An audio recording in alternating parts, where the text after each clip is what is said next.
Chief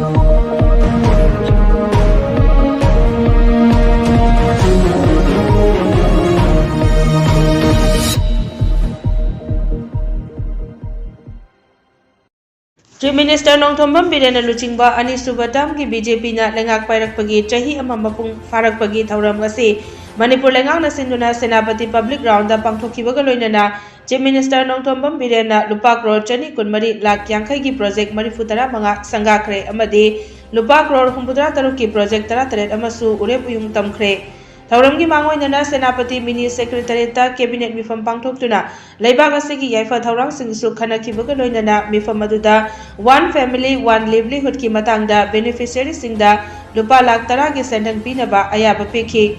Sentang adu ki manungda chada kuntradi grant aid yauri Council of Ministers sing Parliament ki members sing MLA sing amasung tongan ba department ki officials sing na saruk yaduna pangthokiba BJP lenga ki ani subatam ki chahi ama mapung pharak pa thauram ki saruk ama oina lenga asigi makhada thabak tawriba tongan ba officer tara mangabu makoina tawriba thabak thauram singbu sakhang bo oina taram no okay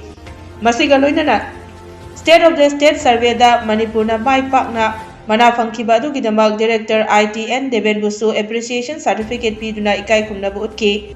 Taurang di Manung Jana BJP Lengaki Ani Subata Masigi Chahi Ama Mapung Parakpaga Mari Lena Putokpa Lenga Kasigi Tabak Tauram Sing Utpa Booklet Amasung Atien Ba Film Amasu Miyamda Fonki Amadi Lenga Kasina Changsiliba War on Drugs 2.0 Ga Mari Lena Ba Atien Ba Film Amasu Miyamda Utki Baga Loinana Chief Minister 11 amasung Senapati 11 gagi marakta marum mapang oibagi football match amasu sanaki.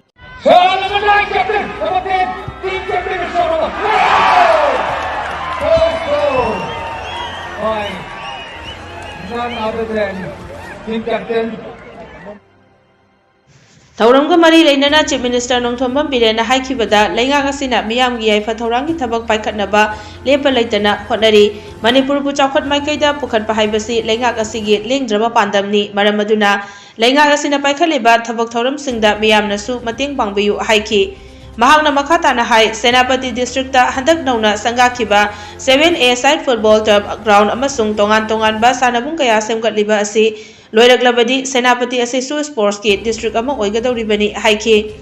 Panba yabadi kumja lisingani kunithoi ki February kunipan amasung March mangada taranithoi suba Manipur Legislative Assembly ki Mikhal tangkak ani thokna pangthoktuna chahi adugi March tarada Mikhal adugi For Lauthoki Bagoloina upon Basit Humpugi Manunda BJP na Kuntranithoi Fangduna Chief Minister Nongthombam Biren gi ani Subatam gi lenga asi semkibani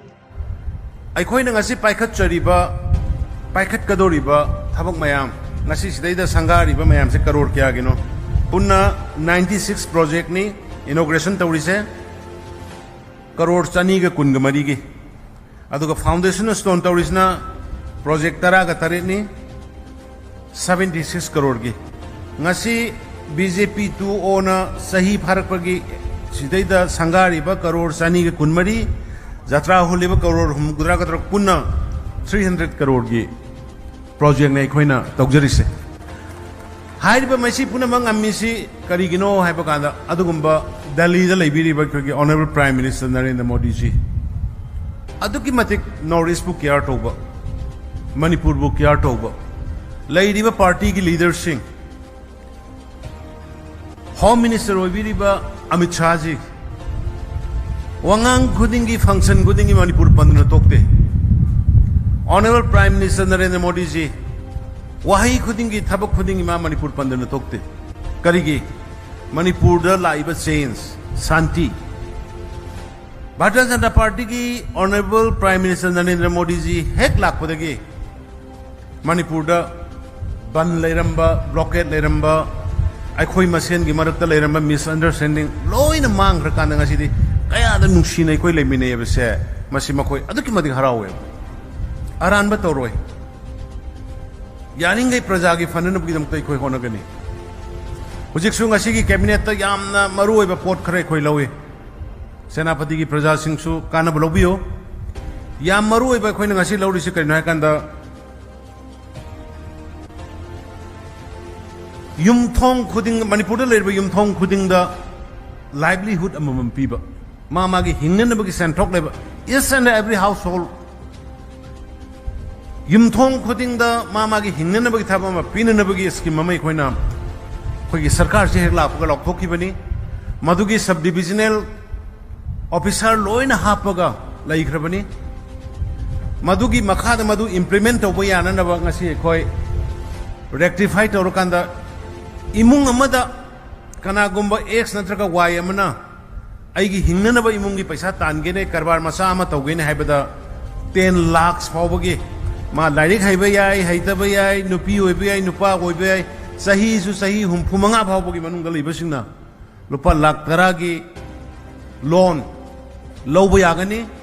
ꯃꯗꯨꯒꯤ ꯂꯣꯟꯗꯨꯗ 30% D free ꯑꯣꯏꯒꯅꯤ ꯑꯗꯣ ꯏꯃꯨꯡ ꯑꯃꯗ ꯑꯅꯤꯗꯤ ꯌꯥꯈꯤꯔꯣꯏ ꯍꯧꯖꯤꯛ ꯏꯃꯨꯡ ꯑꯃꯗ 1 family 1 livelihood compulsory ꯃꯁꯤꯒꯤꯗꯃꯛꯇ ꯑꯩꯈꯣꯏ 100 crore ꯑꯩꯈꯣꯏꯒꯤ ꯍꯟꯗꯛꯀꯤ ꯕꯖꯦꯠꯇ ꯑꯩꯈꯣꯏ ꯍꯥꯞꯄꯒ ꯊꯝꯃꯕꯅꯤ ꯃꯗꯨꯒꯤ ꯀꯥꯟꯅꯕ ꯂꯧꯕꯤꯌꯨ ꯍꯥꯏꯗꯅ ꯃꯁꯤꯃꯇꯪꯒ ꯑꯩ ꯁꯦꯅꯥꯄꯇꯤꯒꯤ ꯉꯁꯤꯒꯤ ꯄ꯭ꯔꯖꯥ ꯃꯌꯥꯝꯗ ꯑꯩ ꯊꯝꯖꯔꯝꯒꯦ ꯑꯃꯗꯤ ꯃꯅꯤꯄꯨꯔꯒꯤ ꯃꯌꯥꯝꯗ ꯑꯩ ꯊꯝꯖꯔꯤ